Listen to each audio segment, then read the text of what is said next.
Isang resort ang muli natin binisita dito sa bayan ng Tanza, Cavite, kung saan bago kayo pumasok ng kanilang entrance ay makikita nyo muna yung mga display ng mga food cart dito sa may pinakabukana ng entrada. So kung kulang kayo ng mga pagkain, pwede rin kayong umorder dito kung mga merienda lang. So marami din mga iba-ibang klaseng pagkain na nandito bago makapasok ng entrance. So bukod doon sa pagkain, meron din silang acoustic na pwede rin kayong makinig pag medyo may omats na kayo at gusto nyo mag-unwind lang dito sa may labas, pwede rin ika nga.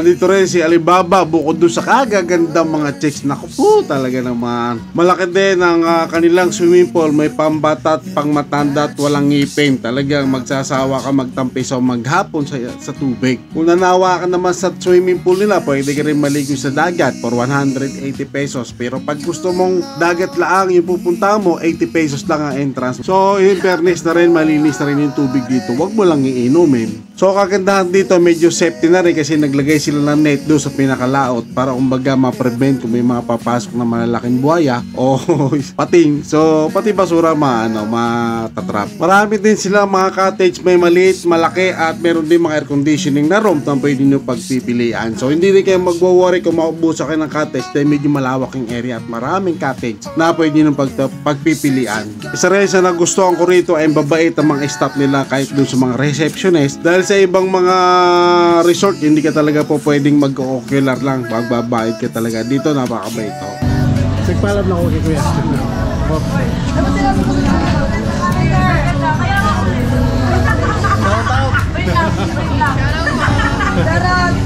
Ay, napakamura dito sa resort na to, guys.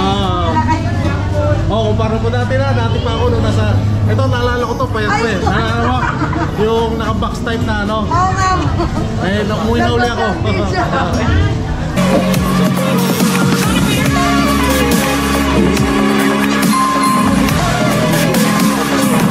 3, 2, 1, go!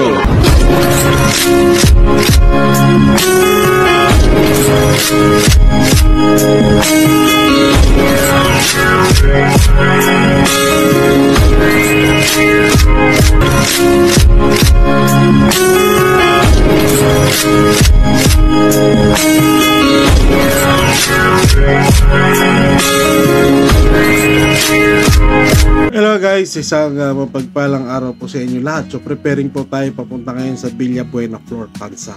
Siguro sa estimation ko ng takbo natin from Bacoor to Barangay Calibuyo, Tanza, Cavite. So most likely mga 45 minutes o 1 hour kung medyo matraffic. So mga isang oras siguro. So from Kawit along Centennial Road, sa medyo maganda yung kalsada natin. Walang masyadong traffic. So swerte yung mga ganitong oras na walang traffic magmula dito sa kanto ng Tejero going to Amaya. So dito lang medyo traffic sa makalampas lang ng Amaya. Parang dito lumipat yung traffic ng Tejero ika nga. So pagsapit nyo ng Barangay Calibuyo, Tanza, Cavite, so may makikita kayong arko sa bandang kanan pag galing kayo ng bayan ng Tanza. So matatandaan nyo, meron naman nakalagay doon na signage nila ng Aflaya at saka ng Villa Buena Flor. So makikita nyo may mga terminal ng tricycle. So kanan lang mo kayo doon, dire-diretso. So pagliko nyo ng pakanan, dire-diretso lang sa may kanto, tapos kakanan uli. So mga siguro mga 2 to 3 minutes makakarating na kayo ng Calibuyo. So palatandaan din yung La Aflaya, dadaanan nyo muna gawing kaliwa. So diretso naman yung Villa Buena Flor. So ito yung pinakadulo niya. So kakanan na ho kayo rito. Ang palatandaan naman dito yung mga pilahan ng tricycle. So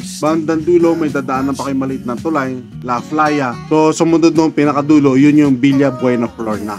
Since you've gone, I've been lost without it. Yung bandang kaliwa, yung La Aflaya, Tanza. So ang pinakadulo natin yung Buena Flor, Villa Buena Flor. So parehas din malalaki ang kanilang mga parking area. Itong La Aflaya, mayroong parking dito sa may paloob at pakaliwa. So malaki rin yung parking yan. So susunod siguro na ating content is La Aflaya naman. So unahin muna natin itong Villa Buena Flor. So dire-diretso lang po kayo pag Villa Buena Flor. So may makikita naman kayo dito entrada na gate. Yun na yung kanilang pinaka main entrance ng papasok ng parking. Ito yung pinaka main entrance. So makikita nyo doon sa gagawing kaliwa yung mga food park nila na maraming klase mga pagkain din ng tinitinda yan. So ito, hindi lang ito yung parking nila. Bukod dito sa parking dito sa may labas, mayroon din doon paloob. So medyo marami ngayon ang mga tao nila dahil nga summer na nagkataon. At hindi naman na totally punuan yung kanilang mga parking kasi meron din doon sa loob. Maluwag din yung loob ng parking nila. So dito sa may pinaka main entrance, medyo madami-dami na rin yung mga sasakyan. So pag park natin, ito muna yung kinuha na natin ng video itong naka-put up ng mga food park nila dito dahil madami rin to, maraming ano rin to mga pagkain na pwede nyong pagpilian. So lupit doon nung boses nung kanilang acoustic band. Talagang palupit para sa akin.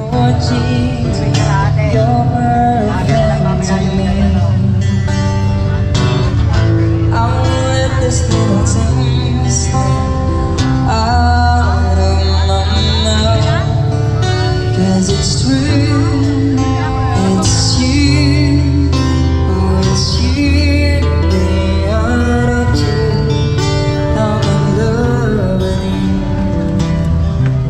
I know there's a little thing. So nagtry tayo magpaalam doon sa mismong may-ari kay Kuya, napakabait din naman. So pinayagan naman tayo. So kung hindi naman tayo papayagan, mag-e-entrust din tayo. So unang silipin muna natin yung swimming pool nila. So mapapait din talaga yung mga ano rito, mga staff nila rito, lalo sa reception. Nagpaalam lang ako kay Kuya. Dapat sila po sa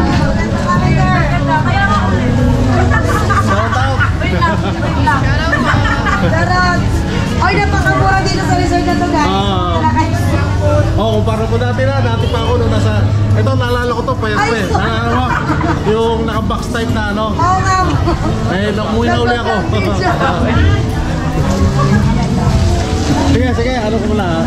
So mabait talaga yung mga staff nila rito, lalo sa may reception, yung doon kayo magbabayad ng mga entrance. So ang entrance dito 180 kasi pagkasama yung swimming pool at saka dagat. Pero kung dagat lang, nasa 80 pesos lang. So mga cottage nito na around may 500, 700. So magkakaiba-iba yung bracket. May mga air condition din sila. Hindi ako nagkakamali, dati pa nasa 1,500 data yung kanilang aircon. So ito dati na ano namin to, na accommodate namin to nung araw nila misis. So kung di ako nagkakamali, overnight sila dati 1,500. So may cut off time din sila every 5 o'clock din yung afternoon, ganun din sa umaga. So every 5 to 6 sa umaga at hapon naglilinis sila yung mga staff nila. So bago kayo mag-swimming muna, so yung other shift maglilinis muna sila. So maganda rin yung ganun para malinis yung mga area, maiwasan yung pagdula sa mga tao. So bago kayo mag-swimming pool, malinis na yung mga ano, yung baka pang umaga at saka pang gabi. So malinis na yung area. So ito naman swimming pool nila, pambata itong una. Pero doon sa may dulo ro, yung pinakamalaking pool nila, so malalim din yun. Kung di ako nagkakamali, nasa 70 to 80. So kung may mga gagawin din kayong mga event, yung mga company o mga birthday o anuman, so pwede nyo rin magamit itong parang palaking stage sila, Casa Pilepe. So ito isang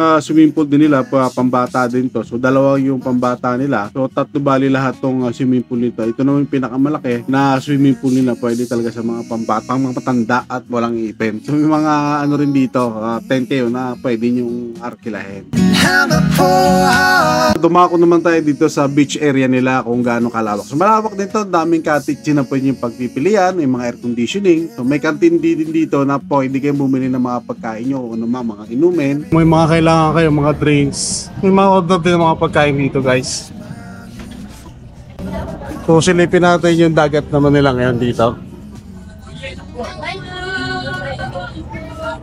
So sa dagat naman, kung dagat lang kayo, di kasama swimming pool, so 80 pesos lang yung entrance nyo. So marami din kayong pagpipilian, malalaking cottage, maliliit, may mga kubo. Mayroon din naman pang dalawahan lang din ng ano, yung pinaka parang latagan lang ng lamesa. So kung dalawa lang naman din kayo, parang hindi kayo mapagastos, pwede na roon. Pwede na kayo mag-set up dito ng mga tent nyo. Kung may mga dala kayong tent, so mas mainam din yun, lalo yung overnight, lalo nyo may enjoy yung lugar. So the rest naman, lahat ng mga dinadaanan natin, so malinis ang area, maganda yung buhangin, pinumbuhangin. So kung mga naghahanap kayo ng mga medyo budget meal ng mga resort, so dito na lang din kayo kasi malapit lang din sa Metro Manila. So anong Metro Manila? Siguro mga isang oras kalahati. So Cavite ka lang din naman. So yung tubig naman dito, tubig dagat, hindi na katulad ng dati. Talagang medyo malinis na rin yung dagat. So the rest of the yung mga cottage sila, maayos ang gawa, and then malinis din. Talagang pinumbuhangin din yung kanila. Nililinis dito na maayos kasi wala ka na makita mga bato-bato,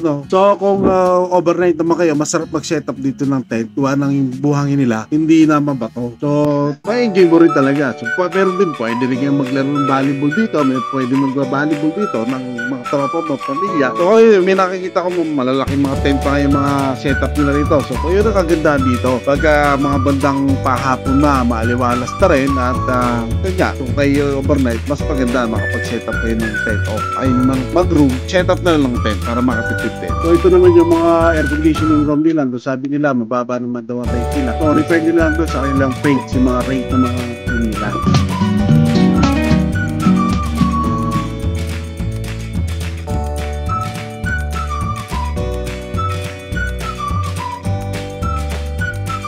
West, kahit dito sa may dalampasigan nila, so talagang pino rin ng buhangin. May mga kaunting bato, pero hindi naman kalakihan. So, yung tubig talagang hindi katulad nung araw, naalala ko pa. Ngayon malinis talagang during the time of Duterte talaga kasi wala nung nilinis ang Manila Bay. So, dito sa bandang Cavite, talagang luminis na yung dagat. Hindi na katulad ng dati na talagang polluted.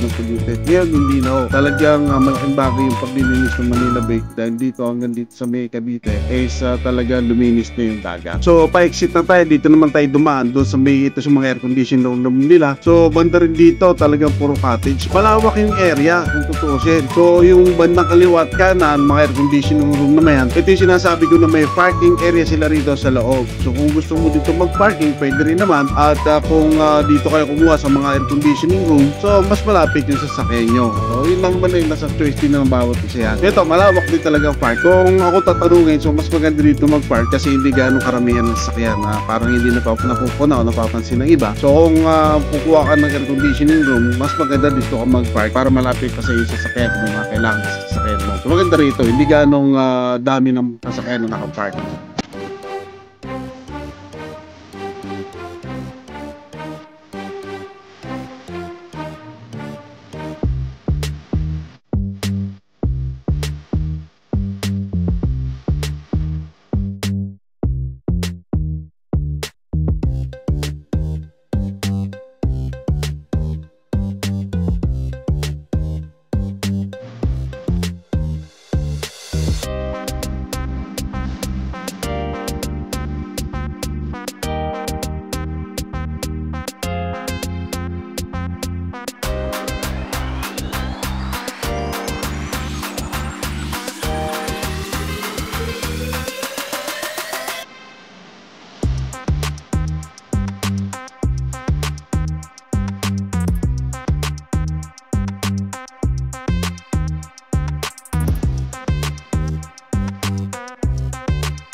Kapag magulo ng mundo, ikaw ang payapang hinahanap.